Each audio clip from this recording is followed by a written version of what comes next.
Opening up about my worst mistake, I had an affair with a politician and hubby found out in worst way. You know I'm sharing this story because I can't forget about it and it keeps coming back. I love my husband so much and I hold him in very high regards, but I would never forget the pain he had put me through. I'm still in disbelief that my own husband would do me like that. I'm also not a saint. I have my fair share of flaws and I have done my husband wrong. I mean, we should have sat down as adults and discussed everything and not act irrational like he did at first. Please note that I will be using fake names to protect the involved parties and their privacy. My husband, Taylor Thompson, male 31, and I, female 29, at one of the children's homes in Pune, India. While I was volunteering to care for infants that were in the shelter, I love children, so that's why I decided to spend my day with them that day. Taylor came in and I was introduced to him as a sponsor of the children's home. He was actually doing a very nice job. I respect people who think of others and try to go an extra mile to help the ones who are in need. Taylor and I spent the day at the children's home until it was time for me to go. Mind you, I had requested an Uber ride the time I was going to the children's home since my car was away for a service. Taylor offered to give me a lift and I couldn't refuse because I was saving money. I was grateful for his kind gesture and gentleness. He took me to my apartment and told me that we would see each other the following week. Yes, I had promised the home that I would visit them again the following weekend. I enjoyed my stay with the children. We met the following week, of which was when we exchanged numbers. Well, he asked for my number so he could call me whenever he went to the home shelter. Since then, we communicated through phone and social media, specifically on WhatsApp. I couldn't stop thinking about him from the day he asked for my number. I mean, the guy was handsome, kind, humble, funny, and very resolute.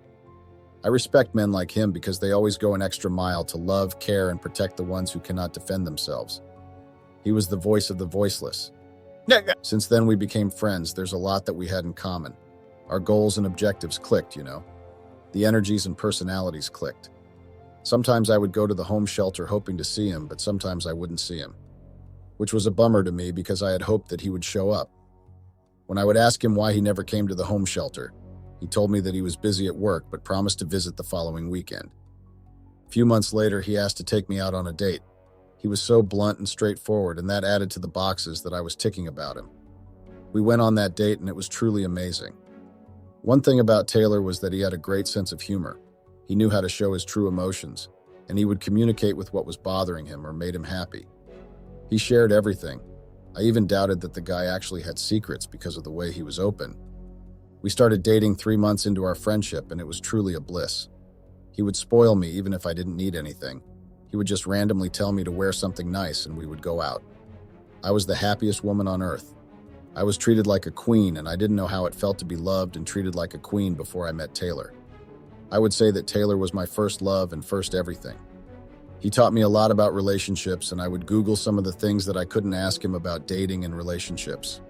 I learned a lot about it and I was glad that I had a man who took it upon himself to help me gain more knowledge about men and relationships.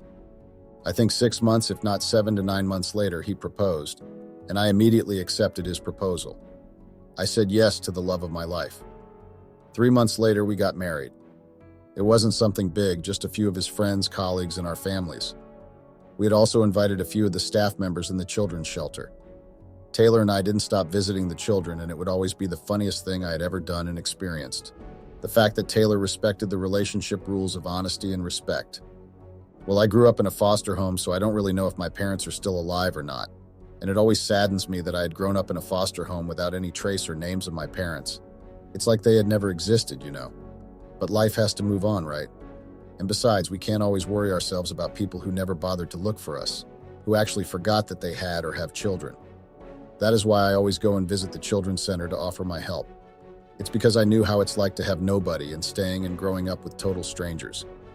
I vowed to give the orphans love, care, and support so that they won't feel abandoned and alone. Our house was full of happiness and love. Even our intimate moments were on another level. I was a happy woman. I lacked nothing. From love, happiness, handsome husband, beautiful home, and everything. But I don't really know what had come over me to destroy all of that good thing. So I had a male best friend that I had actually took as my brother. You know, Kristen and I were in a foster home together. By grace of God and his luck, he was adopted by some rich parents but later reunited with his father. So life was fortunate for him, and that was how we lost each other. But later reunited when we were both in university, I was so happy to get a chance to be united with Kristen again. Since then, we became inseparable. Taylor, my husband, had his own doubts about my friendship with Kristen, but I would always assure him that there was nothing more that was going on between us. It was just a purely brother and sister relationship. Not knowing that I was just fooling my mind and Taylor's mind, Kristen actually had his own thoughts about our friendship relationship. And it didn't end very well because I betrayed one person who was able to accept me into his world and heart and make me his without feeling insecure about it. And what did I do to appreciate that? I acted like a loose witch. I hate myself sometimes for what I did. I regret it. After a year of being married to Taylor, we started talking about having kids. Well, it was also my dream to have kids with Taylor, but I first wanted to boost my modeling career.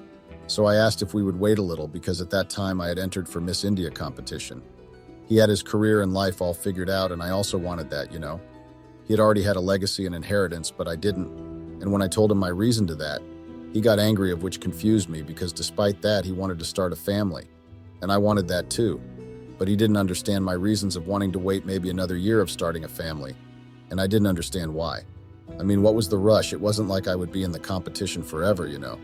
That modeling competition news was not sitting well with him. I don't know if it was maybe because I was working with Kristen most of the time since he was a photographer, so he was the one who would usually take pictures of me.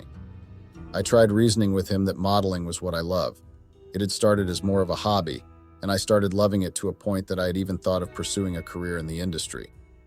Yes, I was working as a receptionist in one of the law firms in Pune, name withheld due to personal reasons, but it wasn't something I had dreamt to do for the rest of my life. So Taylor became distant and would sometimes not come back home. I didn't know if the reason why his behavior had changed towards me was because of me wanting to pursue my modeling career, or he had his own things that he was not telling. But I had put that aside because I trusted my husband, and I knew that he wouldn't do me dirty or do something that would destroy and jeopardize what we were trying to build. He loved me too much to put our relationship in jeopardy. But instead, I was the one who had put our relationship and marriage in the state where it is now. I wonder what really came over me. Over the next few days, tension grew between us. He became distant and cold, and it seemed like every conversation ended in an argument. We both knew that something had changed and it was tearing us apart. I had tried to come to terms with my wrong and tried to apologize for how I had approached the situation. But I didn't know what to say and where to start apologizing because I told him what I had thought I should tell him as my husband, of course. I thought he was going to be behind me and give me the support that I needed, but I guess I had counted chickens before they even hatched. I realized that my approach may not have been the best. Instead of having an open and honest conversation, I should have taken more time to understand my partner's feelings and concerns. Perhaps there were underlying issues that I had failed to address, which was why I had decided to think of another approach that he would understand. I didn't need him to do anything. I just wanted his support and love throughout the whole thing. I was in a phase where I needed my husband the most, but he chose to act like a teenager and a douchebag who wanted to control my dreams and future. I loved my husband. Heck, I even still love him so much. We had vowed to ourselves to always be open with one another. We believed that strong communication skills were a key to a successful marriage. Oh, and not to forget loyalty, respect, and commitment. But the way he was acting made me feel like going against his word and doing what made me happy and what I am passionate about. Taylor had broken the rule that we had made for ourselves to always listen to each other, support each other, and most importantly, respect each other. But he had failed to keep those promises. During the day as he was at work, I got the time to prepare some romantic dinner for the two of us. I wanted to soothe his heart first before dropping the same bomb that had angered him before. Later on, he came back and I was nervous. I didn't know how he was going to take my thoughts of entering for the Miss India competition, but I hoped for the best. I gave him water to bathe and prepared supper. I wanted everything to be perfect, you know. So when he came back from taking a bath, we had our meal over a light conversation. I knew that he had forgiven me for the first encounter when I dropped the bomb, but I had to do it again, unfortunately. So I started the conversation with the apology of how I had approached my plea to enter the modeling competition situation and how much I wanted us to speak about it without arguing or fighting. The more he looked at me, showing that he was listening, the more my armpits were sweating because of the nerves. My husband was a great husband and a partner to me. I didn't doubt his love for me because it was a sure case that he loved me so much. I told why I wanted to enter the competition. Well, more like reminding him because when we were on our dating and getting to know each other, we had spoken about our hopes and dreams. So I was taking him down memory lane. I wanted him to remember his words when he told me that he would support me in anything that I wanted to do. Or maybe he told me that when he wanted to soothe and win my heart. I didn't regret marrying Taylor. I mean, if I didn't want to get married to him. I would have rejected his proposal or asked him to wait a bit before we got married. When I agreed to be his wife, I knew what I was putting myself into, and it was a lifetime commitment. But on another thought, I felt like I had got married way too early and I was still young. I didn't give myself any chance to live, be myself, and a chance to pursue my dream career before committing myself to the lifetime union. I wanted to start living a carefree life. I didn't give myself a chance to be young and do young people things, but I rushed to get married. He asked if that was what I had wanted, and I agreed. To him, he thought I wanted to cheat on him. That was what came to his mind first. He didn't even give himself time to digest and think about everything that I had told him. He was too quick to jump into conclusion before giving me time to explain further to me. I didn't know if his problem was because I wanted to enter the modeling competition, or it was the fact that I would be working closely with Kristen, and I would be spending more time with him. I knew that my husband was a jealous and insecure person, but I didn't know that it was to that extent. I had expected him to be as understanding as my husband because he knew that modeling had been my dream, not being a damn receptionist at a law firm, but I never anticipated the level of anger he displayed. It was clear that he saw my dream and wished to enter the competition as a threat to our relationship. He got pretty angry to the point that I felt my cheek burning, only to find out that he had just slapped me. I couldn't believe it, you know. I looked at him with horrified eyes. My mind took its own time to register what had happened. One sunny weekend, Taylor came back home in the afternoon. Mind you, he had been gone for 3 days without even bothering to call me. I asked where he was coming from. The answer I got was, "I'm trying to pursue my career also just like you want to pursue yours. And since you don't want us to start a family." That response shook me because I didn't expect it from him. He was slowly going back to being his old short-tempered self. I wondered what had driven him back to that state that we had worked so hard to conquer, but I just let it slide and hoped that he would tell me when he was ready. During that time when my husband was busy acting up, I started spending more time with Kristen. Well, Kristen was what I can call a great time passer.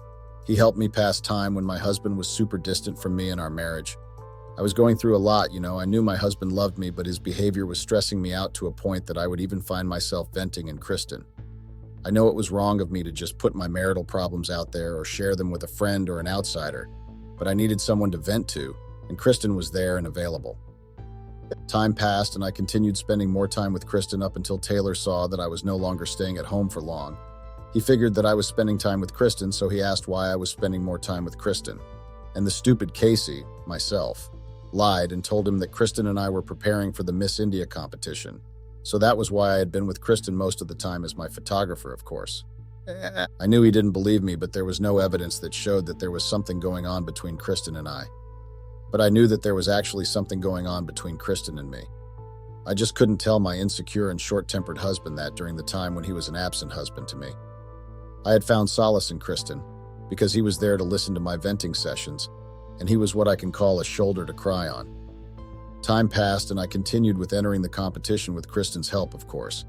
So when we were still busy preparing for the big competition, there was a politician that had approached Kristen and told him that he wanted a model to promote his political party since it was still new at that time. I think Kristen gave him my number because I received a call from the politician's assistant to schedule a meeting with me for the following day or in 2 days. Of course, I agreed to meet up with the politician. I mean, I really needed my modeling career to be out there, and maybe I would find myself modeling for other countries. 2 days later, I went to the meeting with Mr. Jim Robertson, fake name of the politician, and we spoke a lot about his campaign and how much he wants someone to promote his party, a model to be specific. He then asked me what other things he can do to gain more supporters and votes, so I told him my wishes and how I wanted to help the community and how much I wanted the sponsor for it. Since then, we exchanged numbers because he liked the idea of helping the children at an orphanage. He told me that we would talk on the phone, and I was more than happy to hear that. We communicated a lot through the phone, and we were slowly getting close. After some weeks, he actually sponsored my newfound NGO, and I couldn't be happier. He had once taken me to the orphanage that he was sponsoring, and I would say that the guy's work was truly amazing.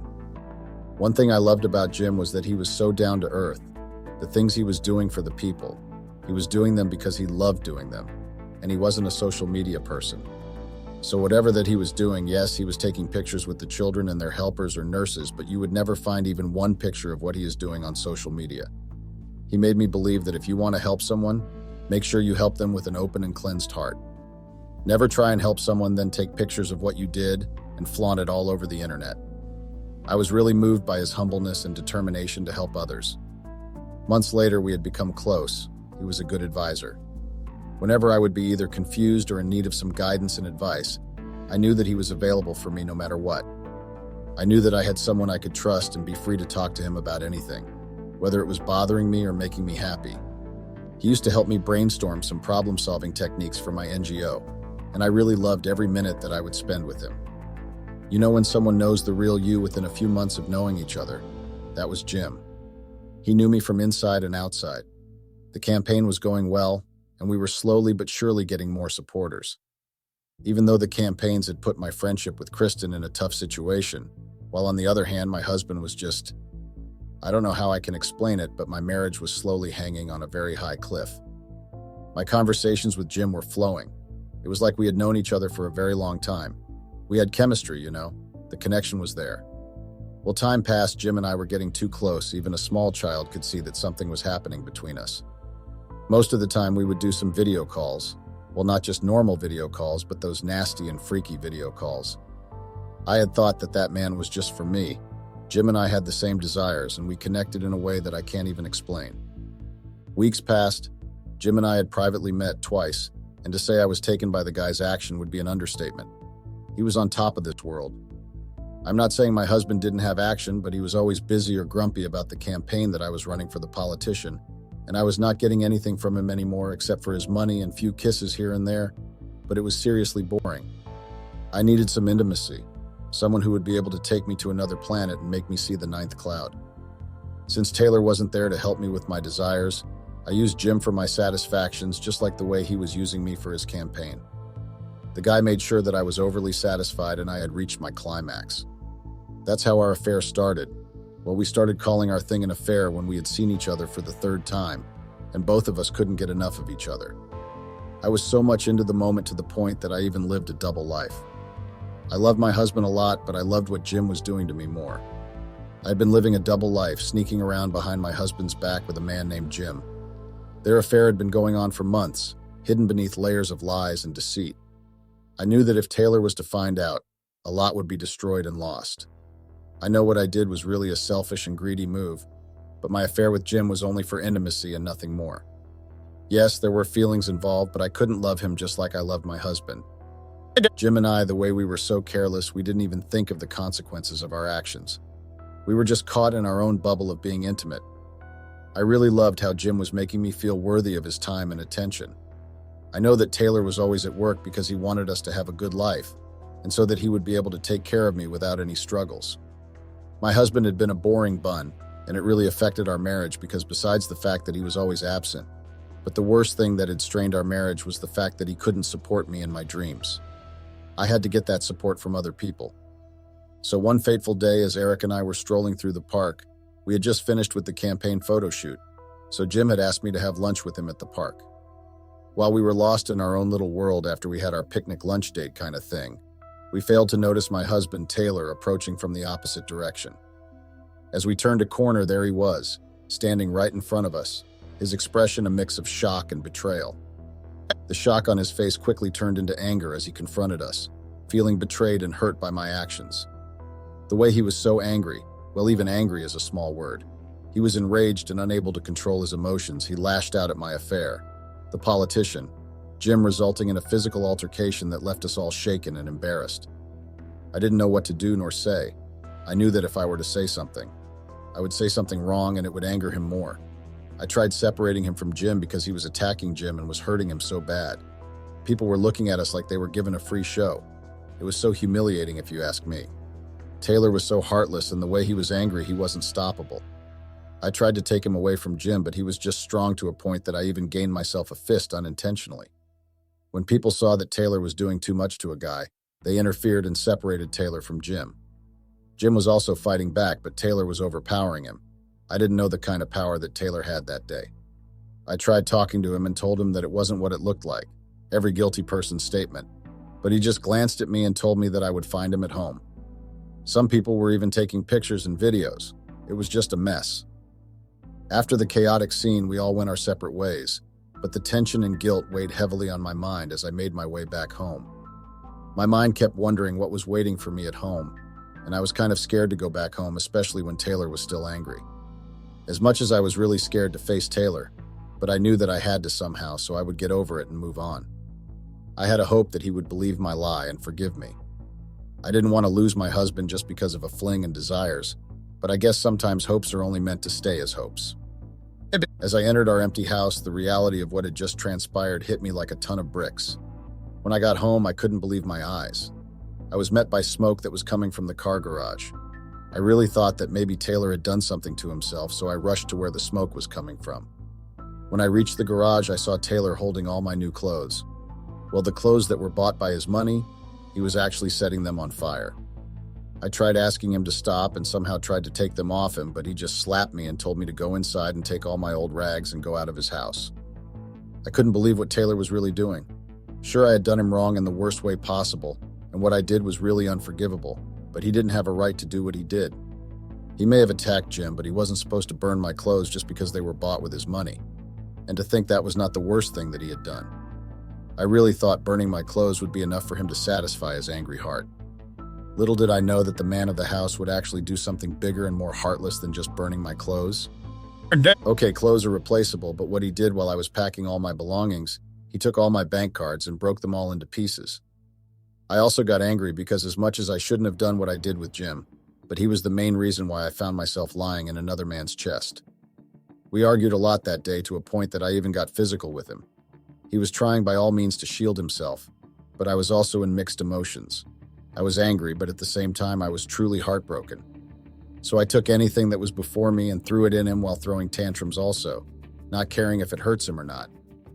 I respected Jim's wish of me moving out of the house, but to say I was heartbroken would be an understatement. I didn't know that my marriage would end so painfully. Yes, Taylor had not filed for a divorce, meaning we were still legally married, but we both knew that it was over. I had destroyed the most precious thing I had just because I wanted to pursue my dreams and also work with the politician to help with his campaign. I didn't know that agreeing to be the face of Jim's political party would actually be a curse in disguise. A few days later, I had stepped down in helping Jim with his campaign. I had actually given up with my dream of becoming a Miss India. The only thing that kept me going was the reception job, even though it also ended painfully. You know when something strikes you when you least expect and you are down and out. During those days when I was at work, 2 cops came to my workplace looking for me. At first, I didn't understand why cops would look for me in my workplace, but later my mind came back and Taylor's name popped up. I mean, I still love Taylor, so it would affect me also where he is involved. Little did I know that the cops were actually not coming to deliver any news, but they were there to make an arrest. Mind you, that time people were watching, some whispering in between themselves, some were taking videos. The cop that I couldn't recall his surname told me that I was arrested for fraud and corruption that I had done along with Mr. Jim Robertson. You know when you are extremely shocked, to a point that even your body just freezes. Mind goes blank, eyes stop blinking, mouth hanging. That was how I was when the cop told me that they were there to arrest me. Everything went back to normal when the other cop was handcuffing me. I couldn't understand. I asked myself, why would they accuse me of such? That part really ripped me apart. My world came crumbling down, hopes gone. 1 month later, I got out. But when I got out, I felt like I was just a walking zombie. My soul had died the moment I was thrown in that holding cell with other inmates like I was a thief. The judge released me on bail, and to tell the truth, I don't even know who paid for my bail. I tried asking, but I was never given any answer, while on another hand, Jim was denied bail. I didn't know that I was involved with the corruption and fraud of a politician. I missed Taylor so much, and I had realized that being away from him made me feel incomplete. My life was just F***********D up. Taylor had managed to ruin my life just because of an affair that I had with Jim. On another hand, Kristen just ghosted me and went AWOL. I had no one to vent to or ask help from. I was officially alone, broke and empty. I just didn't know how to recover from the whole thing. Taylor had hammered the last nail in my life. He had completely destroyed me and I had no comeback from it. I didn't even have any cash on me. I knew there and then that I had to go back home, my foster home. Yep, I got lucky and gained myself parents when I turned 20, and they showed me nothing but parental love. I called my mother, foster mom, and asked her to fetch me. Unfortunately, she wasn't around, but I was lucky enough because she sent me some cash that would take me from the police station to New Delhi, where my foster home is situated. My heart was so shattered, I even thought of doing the worst to myself, but I would think of my mother and how she would feel. My mother was really disappointed in me when she learnt about what had really happened between Taylor and I. She asked me once, but I told her lies. I just couldn't bring myself to tell her what had really happened to my marriage. I think she called Taylor and asked what had really happened between us because a day after I had told her the lies. She came to my room with rage written all over her face. She was super angry and disappointed. 2 weeks after I had been home, a postman had delivered an envelope on my doorstep and I just couldn't believe my eyes. I had hoped that maybe Taylor would come back to his senses since he hadn't sent the divorce papers. So he waited for weeks to send divorce papers after he had made sure that I was down and out. I was really shattered. I was depressed and prison didn't do justice to me. All I wanted was to disappear at least and go to a place where no one knows me. I spent months indoors and decided that it was time to move on. With my mother's help, of course, she got me help. A therapist that spent a lot of time trying to make me open up about my marriage troubles. It took her 2 weeks trying to make me open up, and I was really grateful for her patience. I eventually opened up and tried to let go of the past and focus on the future. In a moment of clarity, I knew I had to make things right and face the music for my actions. A few weeks later, I was slowly getting back to being my old self, and I was trying to pick up the pieces that had been broken. I knew that in order for me to move on, I had to start by forgiving myself and forgive Taylor. I know that I had done him wrong and I was really regretting my actions. I want to make peace with Taylor, but I don't know where to start. Till today, I'm trying to figure out how I can reach out to Taylor so I can have a civil conversation with him and make peace with everything. Please tell me what I should do. I need your opinions.